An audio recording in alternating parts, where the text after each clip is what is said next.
Gracias, señor presidente. Buenas tardes, señor jefe de gabinete. Bueno, yo le voy a decir que no estoy de acuerdo con el rumbo que está llevando el gobierno, ni con el rumbo, ni con las herramientas con las cuales este gobierno está perjudicando a las clases más humildes, a la clase media. Me hubiera gustado que en su descripción hubiera hablado de lo que está pasando hoy, ¿no? Con un dólar a 45 pesos, con un riesgo país que está superando los 800 puntos, con una tasa de interés de un 67,7%. Y esos no son números fríos o números abstractos, porque cada vez que sabemos que sube el dólar, son millones los que caen bajo la línea de pobreza. Y a mí, al contrario, a mí me parece que es bueno, es correcto, es justo, es de justicia social aumentar la asignación universal por hijo. Es justo el sistema de moratorias, porque hubo mucha gente que se jubiló gracias al sistema de moratorias, que trabajó toda la vida, pero un sistema capitalista y despersonalizado como el que tuvimos durante muchos años hizo que a esos trabajadores que trabajaron toda la vida no se les hicieran los aportes jubilatorios. Pero el sistema de moratoria le dio la posibilidad de jubilarse. Quizá allí no está el problema, ni el enemigo. Quizá el enemigo está en la bicicleta financiera, esa que se lleva la plata fuera del país. Y usted recién decía, nos tendríamos que poner de acuerdo en 10 temas, ¿no? Yo decía, qué bueno sería, ¿no? Pero cuando ustedes fueron al Fondo Monetario Internacional no nos consultaron al Congreso de la Nación. Cuando el señor presidente saca decretos de necesidad y urgencia, cuando no hay necesidad y urgencia, tampoco nos consultan al Congreso de la Nación. Por eso yo quiero, con todo respeto, y sin que usted se enoje, quiero decirle que hay algunos datos, que son muchos, que no coinciden con lo que usted ha manifestado en su introducción. Tenemos, lamentablemente, que padecer tarifazos, y yo le voy a hablar como senadora de la Patagonia, casi 2.400% de aumento del precio del gas, cuando se llevan el gas y el petróleo, la energía de nuestro territorio. Tenemos aumento hasta de la garrafa social. Me gustaría que alguna vez me lo explique, porque la garrafa social es para los más humildes y ustedes han dispuesto el aumento de la garrafa social. Una inflación de más del 50% y en la Patagonia es más dura aún.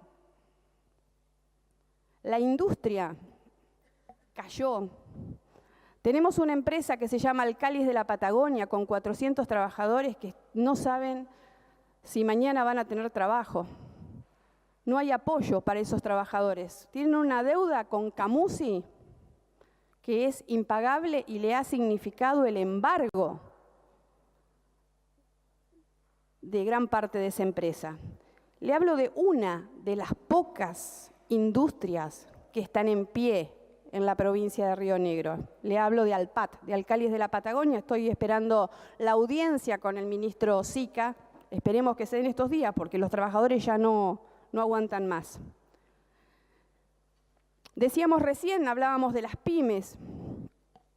En Río Negro tenemos casi 60.000 pymes. Las pymes están destruidas, sobre todo por los tarifazos. No pueden pagar. Y muchas veces el hilo se corta por lo más delgado. Tienen que despedir a sus trabajadores. En el 2018, el comercio minorista, usted lo sabe, 15,7% disminuyó, el consumo cayó el 14,6%. La deuda, solamente en 2018, subió al 86,2% del producto del PBI. Hubo en el 2018 191.000 despidos, de los cuales 16.000 son de Río Negro. Solamente el sector privado, sin tener en cuenta los despidos en el SENASA, en Agricultura Familiar, en Desarrollo Social, en el INTI, en el INTA, y puedo seguir nombrando otros organismos más.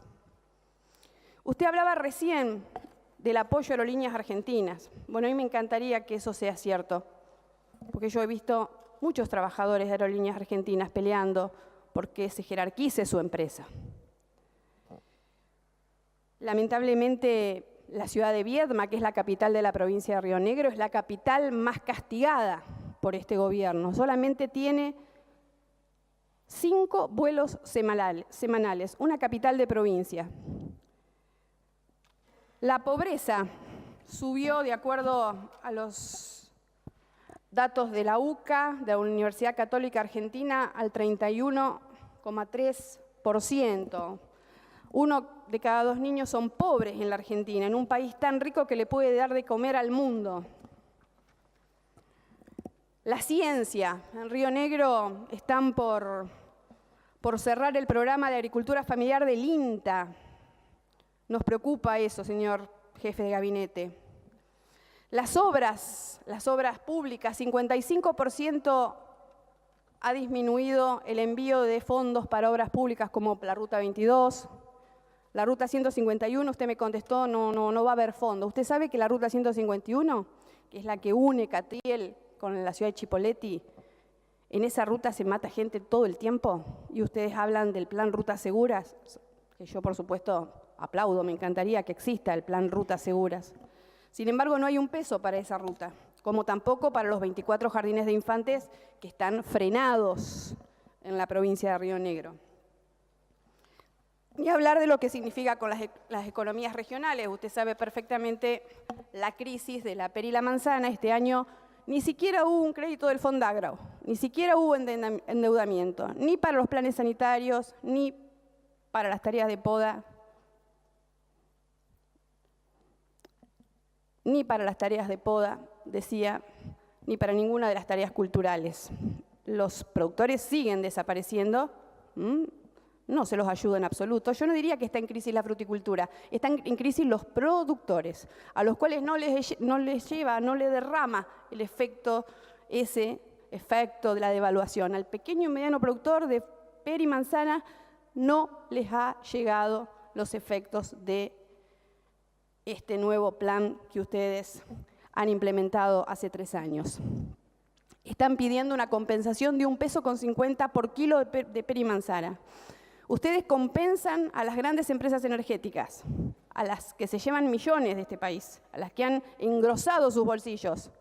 A las mineras se las quieren compensar por la devaluación, pero al productor de pera y manzana para ese no hay plata.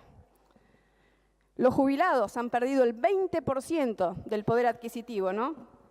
Y usted nos hablaba también de los trenes, del impulso a los trenes. Es un tema remanente. Yo cada vez que me siento aquí y hablo con usted le digo exactamente lo mismo. Pero hoy nos enteramos, por ejemplo, cuando usted me dice el tren del Valle, que es el tren del Alto Valle, que une pueblos, que unía pueblos en la década del 90 y que lamentablemente con la frase aquella del actual senador Menem, ramal que para, ramal que cierra, también se llevó puesto el tren del Alto Valle. Hoy nos enteramos que el ministro Dietrich fue a inaugurar una obra a nuestra vecina ciudad de Neuquén, del Metrobús, que nos parece buena. Pero lamentablemente el dinero que era para el tren del Valle y que estaba en el presupuesto, se fue en esa obra o en alguna otra. Y el tren del Valle, el tren de pasajeros, no es para una ciudad como Neuquén, es para muchas otras ciudades, entre ellas Neuquén.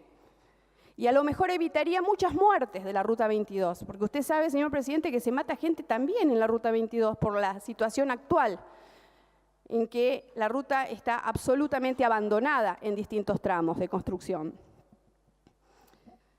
Hablaba usted también de la política confrontativa a nivel, la política exterior, la política exterior confrontativa que usted cuestiona, ¿no? Y yo me pregunto, ¿no es confrontativo este proceso de desmalvinización que está haciendo este gobierno?